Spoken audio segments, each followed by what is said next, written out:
సామాజికవేత్త professor Ramachandraiah గారు,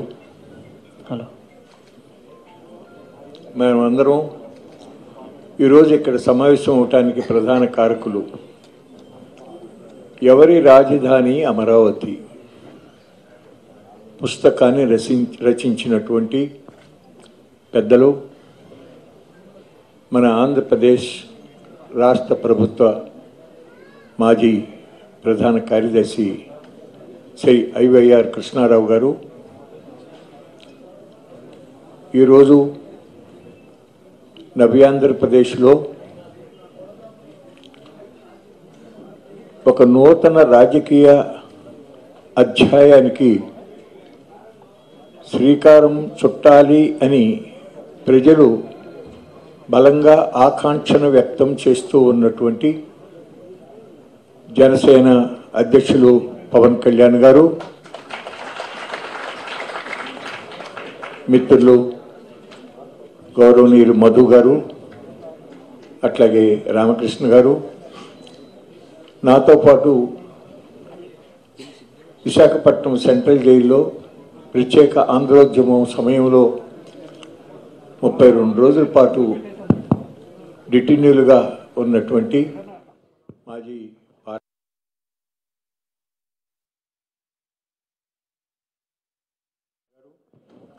అట్లాగే పెద్దలు ఐవైఆర్ కృష్ణారావు గారికి గురుతుల్యులు, ఈనాటి కార్యక్రమంలో పాల్గొంటూ ఉన్నటువంటి అనేక మంది మేధావులు, సోదరి సోదరులు, యువతి యువకులు, మీడియా నుంచి స్నేహితులారా, మొట్టమొదటిగా ఇందాక ఐవైఆర్ కృష్ణారావు గారు చెప్పారు, ఆ పుస్తకం నాకు ఆవిష్కరణ చేయకముందు జరిగినటువంటి విషయం చెప్పారు. నాకు ముందు నుంచి కూడా వారి మీద చాలా గౌరవభావం ఉండేది. ఎందుకంటే ఐఏఎస్ ఆఫీసర్స్లో కూడా నిబద్ధతతో, నిజాయితీతో తన వ్యక్తిగత ధర్మాన్ని తూచా తప్పకుండా నిర్వర్తించినటువంటి కొద్దిమంది సీనియర్ ఐఏఎస్ ఆఫీసర్సు, అందులో మన ఐవైఆర్ కృష్ణారావు గారు కూడా అగ్రభాగాన ఉంటారు. ఒకరోజు వారు ఫోన్ చేసి అడిగినప్పుడు జరిగినటువంటి సంభాషణ చెప్పారు. వారి పుస్తకం రాయటంలో ప్రధానంగా ఆంధ్రప్రదేశ్ రాష్ట్రంలో అమరావతి రాజధాని గురించి లక్షలాది మంది ప్రజలు రకరకాల ఊహాగానాల్లో ఉంటా ఉన్నారు. ప్రధానమైన కారణం ఏంటంటే ముఖ్యమంత్రి చంద్రబాబు నాయుడు గారు ఈ అమరావతి రాజధాని నగరం ప్రపంచ స్థాయి రాజధాని నగరంగా విలసిల్లుతుంది, ప్రపంచంలో ఇప్పుడున్నటువంటి ప్రముఖమైనటువంటి రాజధాని నగరాలని తలదన్నేటటువంటి విధంగా మన అమరావతి రాజధాని ఉండబోతా ఉంది అనేటటువంటి భావనని పదే పదే వ్యక్తం చేస్తూ ఉంటారు. అలాగే సింగపూర్ వాళ్ళు రూపొందించినటువంటి మాస్టర్ ప్లాన్లో రామచంద్రయ్య గారు చెప్పినటువంటి గ్రాఫిక్స్, ఉండవల్లి అరుణ్ కుమార్ గారు చెప్పినటువంటి గ్రాఫిక్స్ ఏవైతే ఉన్నాయో అవి ప్రజల మనసులో ఆహా చాలా అత్యంత సుందరమైనటువంటి రాజధాని నగరం రూపుదిద్దుకోబోతా ఉంది అనేటటువంటి భావన చాలామందిలో ఉంది. ఇటువంటి నేపథ్యంలో అసలు రాజధాని నగరం అంటే ఏమిటి, దానికి ఉండవలసిన లక్షణాలు ఏంటి, ఏ కారణాల వలన వివిధ దేశాలలో ఆ రాజధాని నగరాలు ఏర్పడినాయి, అక్కడ ఉన్నటువంటి సామాజిక పరిస్థితులు, ప్రాంతీయ పరిస్థితులు, ప్రజల యొక్క ఆకాంక్షలు, వాటన్నిటినీ చాలా క్షుణ్ణంగా పరిశీలించి ఐవైఆర్ కృష్ణారావు గారు ఈ పుస్తకాన్ని రూపొందించడం జరిగింది. దాంట్లో ప్రధానంగా ఆయన చీఫ్ సెక్రటరీగా ఉంటూ ఉండగానే శివరామకృష్ణన్ కమిటీ కూడా మన రాష్ట్రంలో రాజధాని నగరంకి అనువైన ప్రదేశం ఏంటి అనేటటువంటిది వారి పరిశీలన కూడా జరుగుతూ వచ్చింది. ఆ రోజున ఆయన తన యొక్క బాధ్యతను చాలా సమర్థవంతంగా ఎక్కడెక్కడ శివరామకృష్ణన్ కమిటీకి సెంట్రల్ గవర్నమెంట్ ఇచ్చినటువంటి టర్మ్స్ ఆఫ్ రెఫరెన్స్ ఆదేశక సూత్రాలు, వ్యవసాయ భూములు పెద్దగా తీసుకోవద్దు, ఎక్కువ మంది ప్రజలు నిర్వాసితులు కాకూడదు, రాజధాని నిర్మాణ వ్యయం మోయరానిదిగా ఉండరాదు అనేటటువంటివి అత్యంత కీలకమైనటువంటి టర్మ్స్ ఆఫ్ రిఫరెన్స్ ఏమైతే ఉన్నాయో వాటిని దృష్టిలో పెట్టుకుని, అలాగే విభజన చట్టంలో మనకి కేంద్ర ప్రభుత్వం మీకు ఒకవేళ నూతన రాజధాని నగరం నిర్మించుకునేటటువంటి సందర్భంలో అవసరము అయితే డిగ్రేడెడ్ ఫారెస్ట్ ల్యాండ్స్ని కూడా మీకు అందజేస్తాము ఫారెస్ట్ యాక్ట్లో నుంచి ఎలిమినేట్ చేసి అనేటటువంటి ఏమైతే చెప్పారో వాటిని దృష్టిలో పెట్టుకుని ఆయన కొన్ని ప్రదేశాలు అక్కడ ఉన్నటువంటి ప్రభుత్వ భూముల యొక్క విస్తీర్ణం, అక్కడ ఉన్నటువంటి పరిస్థితులన్నీ కూడా చాలా చక్కగా ఆ కమిటీ దృష్టికి తెచ్చారు. కాబట్టి తన యొక్క టర్మ్స్ ఆఫ్ రిఫరెన్స్ని దృష్టిలో పెట్టుకుని వారు రికమెండేషన్స్ని ఇవ్వటం జరిగింది. కొన్ని ప్రదేశాలు సూచించారు. అయితే అంతిమంగా ఆ నిపుణుల కమిటీ రికమెండేషన్స్ చాలా విలువైన వాటిని చేసినప్పటికీ కూడా తుది నిర్ణయం తీసుకునేటటువంటి అధికారం రాష్ట్ర ప్రభుత్వానికి ఉంటుంది. అధికారం ఉంది కదా అని చెప్పి వారు చేసినటువంటి రికమెండేషన్స్ని కంప్లీట్గా పక్కన పెట్టడం కూడా కరెక్ట్ కాదు. ఆ సందర్భంగానే రాష్ట్ర ప్రభుత్వం ముందుగానే గుంటూరు విజయవాడ మధ్యన రాజధాని ఉండబోతుంది అనేటటువంటి భావనని లీక్ చేశారు, బహిరంగపరిచారు. ప్రభుత్వం ఒక నిర్ణయానికి వచ్చిన తర్వాత చేయగలిగింది లేదు. కానీ శివరామకృష్ణన్ చెప్పిన దాంట్లో గుంటూరు విజయవాడ మధ్యన చాలా చక్కని వ్యవసాయ భూములు, బహుళ పంటలు పండేటటువంటి భూములు, కాబట్టి ఇటువంటి ప్రాంతంలో గ్రీన్ ఫీల్డ్ క్యాపిటల్ సిటీ నిర్మాణము ఎంత మాత్రము కూడా అభిలషణీయము కాదు. రెండోది, ఈరోజు ఉన్నటువంటి నూతన సాంకేతిక పరిజ్ఞానం ఏదైతే ఉందో ఐటీ అండ్ కమ్యూనికేషన్ సెక్టార్స్ ఏవైతే ఉన్నాయో వీటి వలన మొత్తం ఆఫీసులన్నీ ఒక్కచోటే కేంద్రీకరించవలసిన అవసరం లేదు. ఇదివరకే హైదరాబాద్ నగరంలోని మొత్తం అన్నీ కూడా కేంద్రీకరణ జరిగి దాని యొక్క దుష్పరిణామాలు తెలుగు ప్రజలు అనుభవించినటువంటి చేదు అనుభవాన్ని మర్చిపోకూడదు అనేటటువంటిది చెప్పడం జరిగింది. కానీ ముఖ్యమంత్రి గారు సింగపూర్ వాళ్ళతో ఒక మాస్టర్ ప్లాన్ తయారు చేయమని మొట్టమొదటిలో దాదాపు 98,000 ఎకరాలకు తయారు చేశారు మాస్టర్ ప్లాన్. ఆయన మనసులో ఉన్నటువంటి ఆయన వాళ్ళతో డిస్కస్ చేసినటువంటి దాంట్లో రాబోయే కాలంలో రాజధాని నగరం ఎన్ని లక్షల జనాభా ఉండబోతోంది, ఎన్ని లక్షల మందికి ఉపాధి అవకాశాలు వస్తాయి, అక్కడ ఉండేటటువంటి ఇన్ఫ్రాస్ట్రక్చర్ ఏంటి అనేటటువంటిది వాళ్ళతో డిస్కషన్స్లో ఆయన మనసులోని అభిప్రాయాలను వాళ్ళు గమనించి దాదాపు 98,000 ఎకరాలకి వాళ్ళు ప్లాన్ ఇచ్చారు. ఆ తర్వాత దీనిపైన కొంత ప్రజలలో నిరసన వ్యక్తం కావడంతో చివరికి 53,673 ఎకరాలకి ఖాయం చేయటం జరిగింది. ఇందాక రామచంద్రయ్య గారు మాట చెప్పారు, ప్రభుత్వం అబద్ధాలు చెప్పకూడదు. వెరీ రీసెంట్గా అసెంబ్లీలో ముఖ్యమంత్రి గారు చెబుతూ చండీగఢ్కి 30,000 ఎకరాల పైన ఉంది, నయా రాయ్పూర్కి 30,000 ఎకరాల పైన ఉంది,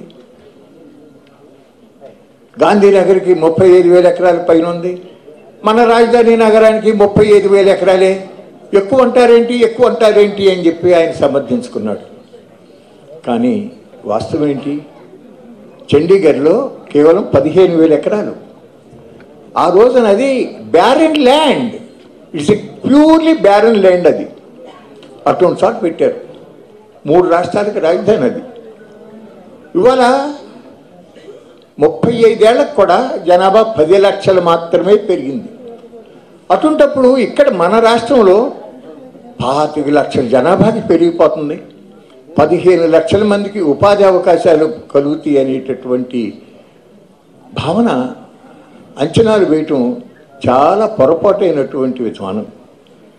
దీంతో ఏమవుతుందంటే, తాను కూడా అసెంబ్లీలో గవర్నమెంట్ కొత్తగా ఏర్పడిన కొత్తలో మన రాష్ట్రంలో అధికార వికేంద్రీకరణ చేస్తాము, అభివృద్ధిని వికేంద్రీకరిస్తాము, శ్రీకాకుళం జిల్లాలో ఫలానా, విజయనగరం జిల్లాలో ఫలానా పెడతాం, విశాఖపట్నంలో ఫలానా పెడతాం అని చెప్పి అనంతపురం జిల్లా వరకు కూడా చాలా పెద్ద లిస్టు ప్రకటించారు. మరి అవి జరగాలంటే మొత్తం ప్రభుత్వం యొక్క ఆర్థిక వనరులు అన్నీ తీసుకొచ్చి ఒక అమరావతి రాజధాని నగరంలోనే వాటిని వెచ్చించితే ఆ జిల్లాలు, ముఖ్యంగా వెనకబడిన జిల్లాలు ఎప్పటికీ అభివృద్ధి చెందుతాయి. ఈ రోజున ముఖ్యమంత్రి గారు అంటా ఉన్నాడు, దక్షిణాది రాష్ట్రాల్లో ఆంధ్రప్రదేశ్ రాష్ట్రంలో పర్ క్యాపిటల్ ఇన్కమ్ చాలా తక్కువ ఉంది, మేము కూడా తదితర రాష్ట్రాలతో పాటు మాకు ఆదాయం పెరిగేంతవరకు మీరు సహాయం చేయాలి అంటున్నాడు. నిజమే. మరి మన రాష్ట్రంలో ఉన్నటువంటి వెనకబడిన జిల్లాలు ఏవైతే ఉన్నాయో, ఇతర ప్రాంతాలకు వలసలు పోతా ఉన్నటువంటి పరిస్థితి ఉందో, ఆ జిల్లాల అభివృద్ధి కావాల్సిన అవసరం లేదా అనేటటువంటిది మర్చిపోయారు. అదే కృష్ణారావు గారిలో బాధ కలిగించింది. వికేంద్రీకరణ కాకుండా కేంద్రీకరణ జరుగుతూ ఉంది అనేటటువంటి బాధ ఆయనకి కలిగే ఆయన ఈ పుస్తకాన్ని రచించడానికి బహుశా నేను అనుకోవటం ఆయనకి బాగా అది ప్రోద్బలం చేసిందని నేను అనుకుంటా ఉన్నాను. నేను చదివాను. He has done excellent hard work, homework. ఆ సమాచారం అంతా కూడా సేకరించి పెట్టారు. ఈ సందర్భంగా నేను మీకు మనవి చేసేది ఏంటంటే, చాలా దురదృష్టకరమైన విధానంగా జరుగుతూ ఉంది. ప్రభుత్వం అన్న తర్వాత you have to implement the acts, GOs, అట్లాగే సుప్రీంకోర్టు జడ్జిమెంట్లని అమలు చేయవలసినటువంటి బాధ్యత ప్రభుత్వాల మీద ఉంటుంది. కానీ ఈ రాష్ట్ర ప్రభుత్వం పూర్తిగా జీవోలు పక్కన పెడుతున్నారు, యాక్ట్లను పక్కన పెడుతున్నారు, సుప్రీంకోర్టు జడ్జిమెంట్లను కూడా లెక్క చేయకుండా ఆయన మనసులో ఏం అనుకుంటే అది చేసేటటువంటి పద్ధతిలో ముందుకు వెళ్తూ ఉన్న పరిస్థితి జరుగుతూ ఉంది. మీకు కృష్ణానది పక్కమట దాదాపు 1.5-2 కిలోమీటర్ల వెడల్పున, దాదాపు 20 కిలోమీటర్ల బారున 12-13 వేల ఎకరాలు జరీబు భూములు, ఈ భారతదేశంలో అత్యంత సారవంతమైనటువంటి భూములు, మోస్ట్ ఫెర్టైల్ భూములు, దాదాపు 100 రకాల పంటలు, కూరగాయలు, పూలు, పండ్లు, హార్టికల్చర్, అన్ని రకాల పంటలు, 1000 కోట్ల రూపాయలు విలువైనటువంటి పంటల పండించుకునేటటువంటి ప్రాంతాన్ని ఒక కాంక్రీట్ జంగిల్గా మార్చేస్తూ ఉన్నారు ఈనాడు ప్రభుత్వాన్ని మీకు మనవి చేస్తూ ఉన్నాను. రాజధాని ప్రకటన రాకముందు ఆ ప్రాంతంలో ఆ కట్టమ్మట, ఆ ఊళ్ళమ్మట, ఉండవల్లి, పెనుమాక, నెడమర్రు, లింగాయపాలెం, ఉద్దండరాజుపాలెం, ఆ గ్రామాలంట వెళ్ళినటువంటి వారు ఎవరైనా ఈ రోజున అదే రోడ్లంట వెళ్తూ ఉంటే ఆ తుప్పలతో బీడు పడిపోయినటువంటి ఆ భూములు చూస్తే రైతు అనేవాడికి కళ్ళంట నీళ్ళు వస్తాయని మీకు మనవి చేస్తూ ఉన్నాను. దాదాపు భార్యాభర్త ఇద్దరు కష్టపడి పనిచేసుకుంటే నెలకి 12,000 నుంచి 15,000 రూపాయల ఆదాయం వచ్చేది. ఒక్క ఆ గ్రామాల్లో ఉన్నటువంటి వాళ్ళే కాదు, దగ్గర వాళ్ళవాడు కూడా ఆటో రిక్షాల్లో, వ్యానుల్లో వెళ్ళి వాళ్ళు కూడా అక్కడ పని చేసుకుంటూ వాళ్ళు కూడా జీవన భృతి పొందుతూ ఉండేవాళ్ళు. ఇవాళ వాళ్ళందరూ కూడా ఎందుకు ఏ రకమైనటువంటి ఇది లేకుండా కేవలం 2,500 రూపాయలు నెలకిస్తే వాళ్ళు ఏ విధంగా జీవిస్తారని నేను అడుగుతూ ఉన్నాను. ఇప్పుడు దాకా వ్యవసాయం తప్ప రెండో పని తెలియనటువంటి వాళ్ళు, ముసలాళ్ళు అవ్వచ్చు, మధ్య వయస్కులు అవ్వచ్చు, యూత్ అవ్వచ్చు, ఎవరైనా అవ్వచ్చు, వారికి వాళ్ళు నువ్వు కొత్తగా ఏమి నేర్పుతావు? ఎప్పుడు నేర్చుకుంటారు వాళ్ళు? How they are going to be benefited? ఏమీ ఆలోచన లేకుండా పూర్తిగా అది ఒక అర్బన్ ప్రాంతంగా తయారు చేస్తూ ఉంది ప్రభుత్వాన్ని మీకు మనవి చేస్తున్నా. మరి అమరావతి అనేది ఇది ప్రజా రాజధాని అవ్వాలి, ప్రజలందరికీ అందులో స్థానం ఉండాలి. కానీ ఈనాడు ఎవరికి ఉంది అందులో స్థానం? మీకు మనవి చేస్తూ ఉన్నా. సారీ, కొద్దిగా డీటెయిల్గా చెప్పాలి. The very objective will be defeated. దీంట్లో ఎవరికి జరుగుతుంది వల్ల? సింగపూర్ కంపెనీలు అని మీకు మనవి చేస్తూ ఉన్నాను. కేవలం 306 కోట్ల రూపాయలు పెట్టుబడి పెట్టి స్విస్ ఛాలెంజ్ విధానంలో కేవలం మొదటి దశలోనే 2000 కోట్ల రూపాయల లాభం పొందబోతా ఉన్నారు. అల్టిమేట్గా కనీసం 7-8 వేల కోట్ల రూపాయలు బెనిఫిట్ పొందేటటువంటి పరిస్థితి జరుగుతూ ఉంది. ఎందుకు మీరు ఈ రకంగా ఒప్పుకుంటున్నారు? హైకోర్టులో ఎంఎస్ రామచంద్రరావు గారు, జస్టిస్ గారు, ఇది తప్పు, మీరు చట్టాన్ని ఉల్లంఘించారు, మీ పద్ధతి మార్చుకొని అని చెప్పినప్పటికీ కూడా సరిదిద్దుకోకుండా ఏపీ ఐడిఏఏ యాక్ట్నే మార్చేసినటువంటి పరిస్థితి జరిగింది. ఇవాళ Amaravati development corporation and Singapore consortium ఎవరెవరు? అసెండాస్, సింగ్ బ్రిడ్జ్ వాళ్ళిద్దరూ కలిపి 50% వాటా అయితే సెంబ్ కార్ప్ అనేటటువంటి సంస్థకు 50% వాటా. వాళ్ళిద్దరూ కలిసి మన ఏడీసీతో అమరావతి డెవలప్మెంట్ పార్ట్నర్ అని ఏర్పాటు చేస్తారు. 306 కోట్లు పెట్టుబడి పెట్టేటటువంటి ఆ సింగపూర్ కన్సార్షియంకి 58% షేర్ ఇచ్చి ఆంధ్రప్రదేశ్ ప్రభుత్వం ఏడీసీ ద్వారా 221 కోట్లు పెడితే 42%. ఇది ఇట్లా ఉండగా మేనేజ్మెంట్ కంపెనీ అనేటటువంటిది పెట్టి 294 కోట్ల రూపాయలు ఫీజుల రూపంలో వాడికి లాభం చేకూరుస్తూ ఉంటే నీకు తెలియదా చంద్రబాబు అని నేను అడుగుతా ఉన్నా. ఇంత అక్రమంగా అతనికి సింగపూర్ సంస్థలకి కట్టబెడతా ఉన్నారే ఎందుకు? దీని వెనకమాల ఉన్నటువంటి భోక్తలు ఎవరు? ఎవరెవరికి బఫర్స్ డీల్లోకి మళ్ళీ ఎవరెవరికి వెళ్తూ ఉంది? సింగపూర్లోనో, దుబాయ్లోనో, మలేషియాలోనో బినామీ పేర్ల మీద జమ అయ్యేదానికి ఆస్కారం కలగటం లేదా అని నేను అడుగుతా ఉన్నా. ఇవాళ అదట్ట ఉండగా చాలా ప్రమాదకరమైన పరిస్థితి మన రాజధాని ప్రాంత రైతులు అర్థం చేసుకోవాల్సింది ఉంది అని నేను చెప్తా ఉన్నా. జీవో నెంబర్ 179 ద్వారా నేను ఇందాక చెప్పిన సంస్థలకి ఇవ్వాలని చెప్పి జీవోలో ఉంటే ఇప్పుడు కొత్తగా Singapore Amaravati investment holdings PTE limited అనేటటువంటి ఒక కొత్త సంస్థను తెర మీదకు తీసుకొచ్చి వాళ్ళతో షేర్ హోల్డర్స్ అగ్రిమెంట్ చేసుకోండి, వాళ్ళతో కన్సెషన్ అగ్రిమెంట్ చేసుకోమని అంటే ఏంటండి? నీ ఇష్టమేనా? దీంట్లో సెంబ్ కార్ప్ లేదు. ఒరిజినల్గా అగ్రిమెంట్ చేసిన దాంట్లో ఉన్నటువంటి సెంబ్ కార్ప్ అనేటటువంటి సంస్థ Singapore Amaravati investment holdings PTE లిమిటెడ్లో భాగస్వామి కాదు. అటువంటిప్పుడు ఇది అట్టా చెల్లుబాటు అవుతుంది. రేపు వాళ్ళు ఏమీ చేయకుండా తప్పుకుంటే irrevocable power of general power of attorney 9.14 agreement మీద సబ్ క్లాజ్ 28లో ఏ కారణాల వల్లైనా డెవలపరు ఈ బాధ్యత నుంచి తప్పుకుంటే మనం ఎవరూ కూడా అడగటానికి వీల్లేని పరిస్థితి ఉంటుందని మీకు మనం చేస్తా ఉన్నాను. ఇవాళ ultimately the cat has come out of the bag. ఇవాళ కేంద్రం ఏముందండి? 2500 కోట్లు ఇస్తామన్నారు. సిఆర్డిఏ ఏమి తయారు చేసింది? పరిపాలనా కాంప్లెక్స్కి 5600 కోట్లు అవుతుంది. మొత్తం మీద అమరావతి క్యాపిటల్ సిటీలో రిటర్నబుల్ ప్లాట్స్కి ఇన్ఫ్రాస్ట్రక్చర్తో సహా 32,600 కోట్ల రూపాయలు ఖర్చు అవుతుందని ఎస్టిమేట్ చేశారు. ఎక్కడి నుంచి తీసుకొస్తావు? హట్కో 7,500 కోట్లు ఇస్తుంది. నిన్న సీఎం అంటున్నారు ఇంకా మనకు వరల్డ్ బ్యాంక్ ఇవ్వకపోవచ్చులే, మనం బ్యాంకుల నుంచి తీసుకుందామని. బ్యాంకుల నుంచి తీసుకుంటారంట. ఈ రకంగా డబ్బు తీసుకుని చేయాలంటే ఆ ప్రాంతాల్లో, వెనుకబడిన ప్రాంతాల్లో అభివృద్ధి ఏం జరుగుతుంది? ఇస్తారా?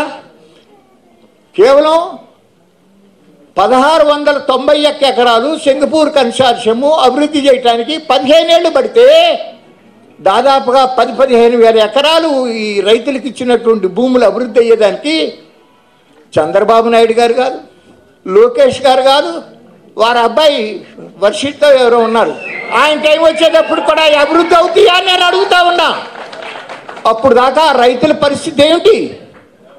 ఇవాళ మీకు భూములు ఇచ్చేశారు. ఇక్కడే ఉన్నాడు గాంధీ గారు, ఆయన పొలం లింగాయపాలెంలో హైదరాబాద్ అయినా ఎకరం 2,20,00,000 చేసి వైట్ మనీ రిజిస్ట్రేషన్ వాల్యూకి ఆయన 2,20,00,000 పెట్టి ఆయన కొన్నాడు 2 ఎకరాలు. తనకొచ్చే 1,450 ఎకరాలు, 1,450 గజాలు, 1,450 గజాలు 2.5 కోట్లు విలువ చేస్తుంది అని ఆయన కొన్నాడు. అంతే కదా? అంటే వాళ్ళు అక్కడ ఎకరం ఎంత పడింది? 8 కోట్లు పడుతుంది. ఎకరం 8 కోట్లు పడేటటువంటి రివర్ ఫ్రంట్ లింగాయపాలెం, తాళ్ళాయపాలెం, ఉద్దండరాయపాలెం 3 గ్రామాల దగ్గర ఉన్నటువంటిది మొత్తం రాజధాని నగరంలో మ్యాక్సిమం ధర, మ్యాక్సిమం డిమాండ్, మ్యాక్సిమం ప్రాముఖ్యత ఉండబోయే ఏరియా అదని మీకు మనవి చేస్తూ ఉన్నాను. దానిని ₹1 తీసుకోకుండా సింగపూర్ వాళ్ళకి ఇచ్చి వాళ్ళ అమ్మగా ప్లాట్లు వేసి అమ్ముతారంట, ఫ్లాట్లు కట్టి అమ్ముతారంట. ఈ బెదవాళ్ళలో కనీసం 10 మంది ఉంటారు అటువంటి కట్టగలిగినటువంటి వాళ్ళు. వాళ్ళు చేసేది ఏంటండి? భూమిని ప్లాట్లు వేసి అమ్మటం మనం ఎవరికి చేత కదా? చెప్పండి, ఆలోచించండి. అసలు కేవలం ఇది ఒక లాలూచీ వ్యవహారం. సింగపూర్ సంస్థకి ముందుగానే దాని ద్వారా లబ్ధి పొందటానికి తెరచాటు, డోరు వెనకగా జరిగేటటువంటి ప్రయత్నం అని మీకు మనవి చేస్తూ ఉన్నాను. కాబట్టి నేను మీకు మనవి చేసేది ఏంటంటే, దయచేసి ఇప్పటికైనా కేంద్ర ప్రభుత్వంతో మీకు సంబంధాలు తెగిపోయినాయి. ఈ పరిస్థితుల్లో బ్యాంకుల నుంచి అప్పు తీసుకోవాలంటున్నావు. నేను అడుగుతున్నా, ఎంత డబ్బు వస్తే సరిపోతుందండి? 1,500 కోట్లు రాజధానికి ఇస్తే నారాయణ గారు ఏమన్నాడండి? 2016 ఫిబ్రవరి 12వ తారీఖున ఏమన్నాడు? 180 కోట్ల రూపాయలతో 6 లక్షల చదరపు అడుగుల తాత్కాలిక రాజధాని భవనం, సెక్రటేరియట్ భవనం, అసెంబ్లీ, కౌన్సిల్ కట్టాలన్నాడు. సిఆర్డిఏ వాళ్ళ అంచనా 515 కోట్లు. కానీ మొన్న ఈ మధ్యన కుటుంబరావు గారు చెప్పాడు, సీఎం గారు కూడా చెప్పాడు, మేము 1,580 కోట్లకి యూసీలు ఇచ్చాము అని చెప్పి. ఏంటది? తాత్కాలిక సెక్రటేరియట్, అసెంబ్లీ, కౌన్సిల్ సముదాయము, దాని చుట్టూతో ఉన్న భూమిని లెవెల్ చేసి మొక్కలు పెట్టి రోడ్లు వేసినందుకు 1,580 కోట్ల రూపాయలు ఖర్చు అయితే ఎన్ని లక్షల రూపాయలు వస్తే, ఎన్ని లక్షల కోట్లు వస్తే నీకు సరిపోతుంది చంద్రబాబు గారు అని నేను అడుగుతా ఉన్నా. రైతులను ఇవ్వాలా? మీరు పొలాలు ఇవ్వటమే కాదు, మీరు డబ్బు కూడా మాకు అప్పు ఇవ్వండి అంటున్నారు. ఇంతకన్నా అన్యాయం ఇంకోటి ఉందా అని అడుగుతున్నా. రైతులు నీ మీద నమ్మకంతో ఇచ్చారు, ఓకే. ఎందుకు ఇచ్చారు అంటే నేను మీ అందరికీ మనవి చేస్తా ఉన్నా, కొన్ని గ్రామాల్లో బాగా తక్కువ రేట్లు ఉన్నాయి కాబట్టి వాళ్ళు ఓకే మనకేదో మంచి రేట్లు వస్తాయని ఆశపడి ఇచ్చారు. కానీ 11,000 ఎకరాల పట్టా భూములు, 2,000 ఎకరాల ఎస్ఐండ్ భూముల్ని బ్లాక్ మనీ ఉన్నటువంటి వాళ్ళు కొనుక్కుని ల్యాండ్ పూలింగ్లో ఇచ్చారని మీకు మనవి చేస్తా ఉన్నా. అర్థం చేసుకోండి.